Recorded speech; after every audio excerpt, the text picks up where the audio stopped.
لیکن اس کے بعد ابو عبیدہ نے اسے منع کر دیا۔ پھر اس کے بعد ہی سمندر نے امبر نامی ایک مچھلی پھینک دی، جس سے ہم آدھے مہینے تک کھاتے رہے اور اس کا تیل بھی لگاتے رہے، یہاں تک کہ ہمارے جسم پہلی حالت پر واپس پلٹ آئے اور تندرست ہو گئے۔ ابو عبیدہ نے اس کی پسلی کا ایک کانٹا لیا اور لشکر کے اندر سب سے لمبے آدمی اور سب سے لمبے اونٹ کو دیکھ کر آدمی کو اس پر سوار کیا، اور وہ سوار ہو کر کانٹے کے نیچے سے گزر گیا۔ ہم نے اس کے گوشت کے کچھ ٹکڑے توشے کے طور پر رکھ لیے، اور جب مدینہ پہنچے تو رسول اللہ کی خدمت میں حاضر ہو کر اس کا تذکرہ کیا۔ آپ علیہ السلام نے فرمایا، یہ ایک رزق ہے جو اللہ نے تمہارے لیے برآمد کیا تھا، اس کا گوشت تمہارے پاس ہے تو ہمیں بھی کھلاؤ۔ ہم نے رسول اللہ کی خدمت میں کچھ گوشت بھیج دیا۔ غزوہ بنی مستلق یا غزوہ مریسیہ، یہ غزوہ جنگی نقطہ نظر سے کوئی بھاری بھرکم غزوہ نہیں ہے، مگر اس حیثیت سے اس کی بڑی اہمیت ہے کہ اس میں چند واقعات ایسے رونما ہوئے جن کی وجہ سے اسلامی معاشرے میں اضطراب اور ہلچل مچ گئی، اور جس کے نتیجے میں ایک طرف منافقین کا پردہ فاش ہوا تو دوسری طرف ایسے تعزیری قوانین نازل ہوئے جن سے اسلامی معاشرے کو شرف و عظمت اور پاکیزگی نفس کی ایک خاص شکل عطا ہوئی۔ یہ غزوہ اہل سیر کے بقول شعبان 5 ہجری یا 6 ہجری میں پیش آیا۔ اس کی وجہ یہ ہوئی کہ نبی علیہ السلام کو یہ اطلاع ملی کہ بنو مستلق کا سردار حارث بن ابی ذرار آپ سے جنگ کے لیے اپنے قبیلے اور کچھ دوسرے عربوں کو ساتھ لے کر آ رہا ہے۔ آپ علیہ السلام نے بریدہ بن حسیب کو تحقیق حال کے لیے روانہ فرمایا۔ انہوں نے اس قبیلے میں جا کر حارث بن ابی ذرار سے ملاقات کی اور بات چیت کی، اور واپس آ کر رسول اللہ کو حالات سے باخبر کیا۔ جب آپ کو خبر کی صحت کا اچھی طرح یقین آ گیا تو آپ علیہ السلام نے صحابہ کرام کو تیاری کا حکم دیا اور بہت جلد روانہ ہو گئے۔ روانگی 2 شعبان کو ہوئی۔ اس غزوے میں آپ علیہ السلام کے ہمراہ منافقین کی بھی ایک جماعت تھی جو اس سے پہلے کسی غزوے میں نہیں گئی تھی۔ آپ علیہ السلام نے مدینے کا انتظام حضرت زید بن حارثہ کو، اور کہا جاتا ہے کہ حضرت ابو ذر کو، اور کہا جاتا ہے کہ نمیلہ بن عبداللہ کو سونپا۔ حارث بن ابی ذرار نے اسلامی لشکر کی خبر لانے کے لیے ایک جاسوس بھیجا تھا، لیکن مسلمانوں نے اسے گرفتار کر کے قتل کر دیا۔ جب حارث بن ابی ذرار اور اس کے رفقا کو رسول اللہ کی روانگی اور اپنے جاسوس کے قتل کیے جانے کا علم ہوا تو وہ سخت خوفزدہ ہو گئے، اور جو عرب ان کے ساتھ تھے وہ سب بکھر گئے۔ رسول اللہ چشمہ مریسی تک پہنچے تو بنو مستلق آمادہ جنگ تھے۔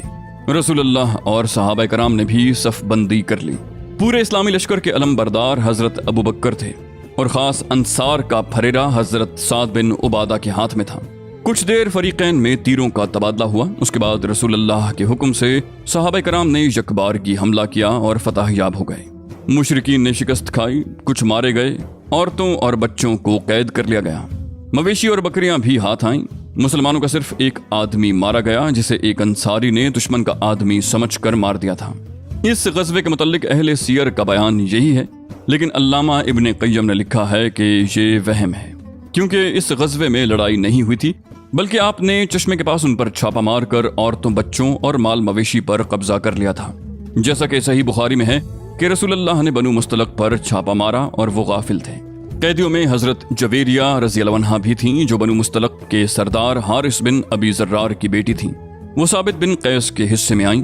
ثابت نے انہیں مکاتب بنا لیا، پھر رسول اللہ نے ان کی جانب سے مقررہ رقم ادا کر کے ان سے شادی کر لی۔ اس شادی کی وجہ سے مسلمانوں نے بنو مستلق کے 100 گھرانوں کو جو مسلمان ہو چکے تھے آزاد کر دیا۔ کہنے لگے کہ یہ لوگ رسول اللہ کے سسرال کے لوگ ہیں۔ باقی واقعات جو اس غزوے میں پیش آئے ان کی بنیاد عبداللہ بن ابی رئیس المنافقین اور اس کے رفقا تھے، اس لیے پہلے ان کے کردار اور رویے کی ایک جھلک پیش کر دی جائے۔ عبداللہ بن ابی کو اسلام اور مسلمانوں سے عموماً اور رسول اللہ سے خصوصاً بڑی قد تھی، چنانچہ اوس و خزرج اس کی قیادت پر متفق ہو چکے تھے، اور اس کی تاج پوشی کے لیے مونگوں کا تاج بنایا جا رہا تھا کہ اتنے میں مدینے کے اندر اسلام کی شعائیں پہنچ گئیں اور لوگوں کی توجہ ابن ابی سے ہٹ گئی۔ اس لیے اسے احساس تھا کہ رسول اللہ نے اس کی بادشاہت چھین لی ہے۔ اس کی یہ قد اور جلن ابتدائے ہجرت ہی سے واضح تھی، جبکہ ابھی اس نے اسلام کا اظہار بھی نہیں کیا تھا۔ پھر اسلام کا اظہار کرنے کے بعد بھی اس کی یہی روش رہی۔ چنانچہ اس کے اظہار اسلام سے پہلے ایک بار رسول اللہ گدھے پر سوار حضرت سعد بن عبادہ کی عیادت کے لیے تشریف لے جا رہے تھے کہ راستے میں ایک مجلس سے گزر ہوا جس میں عبداللہ بن ابی بھی تھا۔ اس نے ناک ڈھک لی اور بولا، ہم پر غبار نہ اڑاؤ۔ پھر جب رسول اللہ نے اہل مجلس پر قرآن کی تلاوت فرمائی تو کہنے لگا، آپ اپنے گھر میں بیٹھیے، ہماری مجلس میں قرآن سنا سنا کر ہمیں تنگ نہ کیجیے۔ یہ اظہار اسلام سے پہلے کی بات ہے۔ لیکن جنگ بدر کے بعد جب اس نے ہوا کا رخ دیکھ کر اسلام کا اظہار کیا تب بھی وہ اللہ، اس کے رسول اور اہل ایمان کا دشمن ہی رہا، اور اسلامی معاشرے میں انتشار برپا کرنے اور اسلام کی آواز کمزور کرنے کی مسلسل تدبیریں سوچتا رہا۔ وہ دشمنان اسلام سے بڑا مخلصانہ ربط رکھتا تھا، چنانچہ بنو قینقاع کے معاملے میں نہایت نامعقول طریقے سے دخل انداز ہوا تھا۔ اسی طرح اس نے غزوہ احد میں بھی شر، بدعہدی، مسلمانوں میں تفریق اور ان کی صفوں میں بے چینی اور انتشار اور کھلبلی پیدا کرنے کی کوششیں کی تھیں۔ اس منافق کے مکر و فریب کا یہ عالم تھا کہ یہ اپنے اظہار اسلام کے بعد ہر جمعے کو جب رسول اللہ خطبہ دینے کے لیے تشریف لاتے تو پہلے خود کھڑا ہو جاتا اور کہتا، لوگو یہ تمہارے درمیان اللہ کے رسول ہیں، اللہ نے ان کے ذریعے تمہیں عزت اور احترام بخشا ہے، لہٰذا ان کی مدد کرو، انہیں قوت پہنچاؤ اور ان کی بات سنو اور مانو۔ اس کے بعد بیٹھ جاتا اور رسول اللہ اٹھ کر خطبہ دیتے۔ پھر اس کی ڈھٹائی اور بے حیائی اس وقت انتہا کو پہنچ گئی جب جنگ احد کے بعد پہلا جمعہ آیا، کیونکہ یہ شخص اس جنگ میں اپنی بدترین دغابازی کے باوجود خطبے سے پہلے پھر کھڑا ہو گیا اور وہی باتیں دہرانی شروع کر دیں۔ لیکن اب کی بار مسلمانوں نے مختلف اطراف سے اس کے کپڑوں کو پکڑ کر کہا، او اللہ کے دشمن بیٹھ جا، تو نے جو حرکتیں کی ہیں اس کے بعد اب تو اس لائق نہیں رہ گیا ہے۔ اس پر وہ لوگوں کی گردنیں پھلانگتا ہوا اور یہ بڑبڑاتا ہوا باہر نکل گیا کہ میں ان صاحب کی تائید کے لیے اٹھا تو معلوم ہوتا ہے کہ میں نے کوئی مجرمانہ بات کہہ دی۔ اتفاق سے دروازے پر ایک انصاری سے ملاقات ہو گئی۔ انہوں نے کہا، تیری بربادی ہو، واپس چل، رسول اللہ تیرے لیے مغفرت کی دعا کریں گے۔ اس نے کہا، خدا کی قسم میں نہیں چاہتا کہ وہ میرے لیے دعائے مغفرت کریں۔ علاوہ ازیں ابن ابی نے بنو نذیر سے بھی رابطہ قائم کر رکھا تھا اور ان سے مل کر مسلمانوں کے خلاف درپردہ سازشیں کیا کرتا تھا۔ اسی طرح ابن ابی اور اس کے رفقا نے جنگ خندق میں مسلمانوں کے اندر اضطراب اور کھلبلی مچانے اور انہیں مروب اور دہشت زدہ کرنے کے لیے طرح طرح کے جتن کیے تھے، جس کا ذکر اللہ تعالیٰ نے سورہ احزاب کی حسب ذیل آیات میں کیا ہے۔ اور جب منافقین اور وہ لوگ جن کے دلوں میں بیماری ہے کہہ رہے تھے کہ ہم سے اللہ اور اس کے رسول نے جو وعدہ کیا تھا وہ محض فریب تھا، اور جب ان میں سے ایک گروہ کہہ رہا تھا کہ اے یثرب والو، اب تمہارے لیے ٹھہرنے کی گنجائش نہیں، لہٰذا پلٹ چلو، اور ان کا ایک فریق یہ کہہ کر نبی سے اجازت طلب کر رہا تھا کہ ہمارے گھر کھلے پڑے ہیں، یعنی ان کی حفاظت کا انتظام نہیں، حالانکہ وہ کھلے پڑے نہ تھے، یہ لوگ محض بھاگنا چاہتے تھے، اور اگر شہر کے طرف سے ان پر دھاوا بول دیا گیا ہوتا اور ان سے فتنے میں شرکت کا سوال کیا گیا ہوتا تو یہ اس میں جا پڑتے اور بمشکل ہی کچھ رکتے۔ انہوں نے اس سے پہلے اللہ سے عہد کیا تھا کہ پیٹھ نہ پھیریں گے اور اللہ سے کیے ہوئے عہد کی باز پرس ہو کر رہنی ہے۔ آپ کہہ دیجئے کہ تم موت یا قتل سے بھاگو گے تو یہ بھگدڑ تمہیں نفع نہ دے گی، اور ایسی صورت میں تمتع کا تھوڑا ہی موقع دیا جائے گا۔ آپ کہہ دیں کہ کون ہے جو تمہیں اللہ سے بچا سکتا ہے اگر وہ تمہارے لیے برا ارادہ کرے یا تم پر مہربانی کرنا چاہے، اور یہ لوگ اللہ کے سوا کسی اور کو حامی اور مددگار نہیں پائیں گے۔ اللہ تم میں سے ان لوگوں کو اچھی طرح جانتا ہے جو روڑے اٹکاتے ہیں اور اپنے بھائیوں سے کہتے ہیں کہ ہماری طرف آ جاؤ، اور جو لڑائی میں محض تھوڑا سا حصہ لیتے ہیں، جو تمہارا ساتھ دینے میں انتہائی بخیل ہیں۔ جب خطرہ آ پڑے تو آپ دیکھیں گے کہ آپ کی طرف اس طرح دیدے پھرا پھرا کر دیکھتے ہیں جیسے مرنے والے پر موت طاری ہو رہی ہے، اور جب خطرہ ٹل جائے تو مال و دولت کی ہرس میں تمہارا استقبال تیزی کے ساتھ چلتی ہوئی زبانوں سے کرتے ہیں۔ یہ لوگ در حقیقت ایمان ہی نہیں لائے ہیں، اس لیے اللہ نے ان کے اعمال اکارت کر دیے، اور اللہ پر یہ بات آسان ہے۔ یہ سمجھتے ہیں کہ حملہ آور گروہ ابھی گئے نہیں ہیں، اور اگر وہ پھر پلٹ کر آ جائیں تو یہ چاہیں گے کہ بددوؤں کے درمیان بیٹھے تمہاری خبر پوچھتے رہیں، اور اگر یہ تمہارے درمیان رہیں بھی تو کم ہی لڑائی میں حصہ ڈالیں گے۔ ان آیات میں موقع کی مناسبت سے منافقین کے انداز فکر، طرز عمل، نفسیات اور خود غرضی اور موقع پرستی کا ایک جامع نقشہ کھینچ دیا گیا ہے۔